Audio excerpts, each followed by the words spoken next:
सकते हैं गाइज, आज के इस वीडियो में हम आपसे बात करेंगे कि सरकारी बैंक एवं प्राइवेट बैंक में क्या अंतर होता है, आपका पैसा कहां पर ज़्यादा सुरक्षित होता है। क्योंकि आपके मेहनत का कमाई अगर आप कहीं पर रखते हैं तो आपको ये बात मालूम होना चाहिए कि आपका पैसा कहां पर ज़्यादा सुरक्षित है।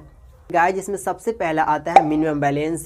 जैसे कि अगर आपका खाता किसी भी बैंक में होता है, चाहे वो आपका खाता गवर्नमेंट बैंक में हो या फिर प्राइवेट बैंक में हो, तो वहाँ पर आपको एक मिनिमम बैलेंस को मेंटेन करके चलना होता है।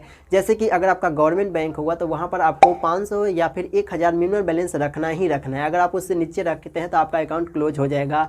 वही अगर आप यहाँ पर अगर आपका प्राइवेट बैंक होता है तो वहाँ पर आपका मिनिमम बैलेंस होता है 5000 या फिर 10000। अगर आप उससे नीचे रखते हैं तो यहाँ पर आपका अकाउंट क्लोज हो जाएगा। तो यहाँ पर यही घाटा हो जाता है। अगर आपको गवर्नमेंट बैंक है तो यहाँ पर आपको फायदे हैं, अगर आपका प्राइवेट बैंक है तो यहाँ पर घाटा होगा। किस तरीके से घाटा होगा वो समझिए। जैसे कि अगर मान कर चलते हैं कि आपका बैंक में यहाँ पर मान के चलते हैं कि 2000 रुपये है और आपको जरूरत पड़ गया कि हम क्या करें कि 1000 रुपये निकाल दे, तो यहाँ से आप 1000 रुपये को निकाल सकते हो यहाँ पर, और आप क्या कर सकते हैं कि 1000 को छोड़ देते, 1000 को छोड़ सकते हैं। वही अगर मान के चलते हैं कि इधर में आपका 15000 रुपये है और यहाँ पर आपको जरूरत पड़ गया कि हम क्या करें ना कि 10000 पैसे को निकाल लेते, यहाँ पर आप 10000 पैसे को निकाल नहीं सकते हैं, क्योंकि वहाँ पर आपको मिनिमम बैलेंस 10000 रखना ही रखना है। और यहाँ पर आपको 15000 है तो 10000 निकालेंगे तो वहाँ पर आपका मिनिमम बैलेंस हो जाएगा 5000, जो कि यहाँ पर नहीं होगा। तो यहाँ पर आप क्या कर सकते हैं कि 10000 पैसे को नहीं निकाल सकते हैं, यहाँ से होगा। तो यही यहाँ पर आपका घाटा हो जाता है कि मिनिमम बैलेंस में इधर आपको कम पैसा रखना है और इधर ज़्यादा पैसा रखना है। यहाँ पर ये कहीं ना कहीं देखा जाए तो आपके साथ घाटा हो जाता है।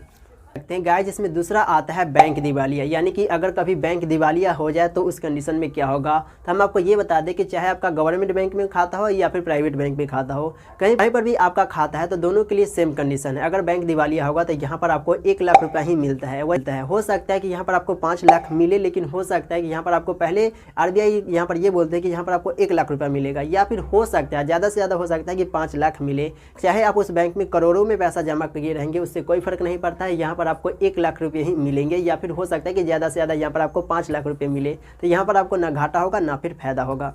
तो गाइस, जिसमें आपका अगला आता है सुविधा। जैसे कि अगर आपका गवर्नमेंट बैंक होता है तो वहाँ पर आपका सुविधा बहुत ही कम मिलता है। वही अगर आपका प्राइवेट बैंक होता है तो यहाँ पर आपको सुविधा काफ़ी ज़्यादा मिलता है। तो यहाँ पर आपको देखेंगे तो कहीं ना कहीं प्राइवेट बैंक में ये फ़ायदा यहाँ पर आपको मिल जाता है कि ये आपको गवर्नमेंट बैंक एवं प्राइवेट बैंक में अंतर समझ में आया होगा।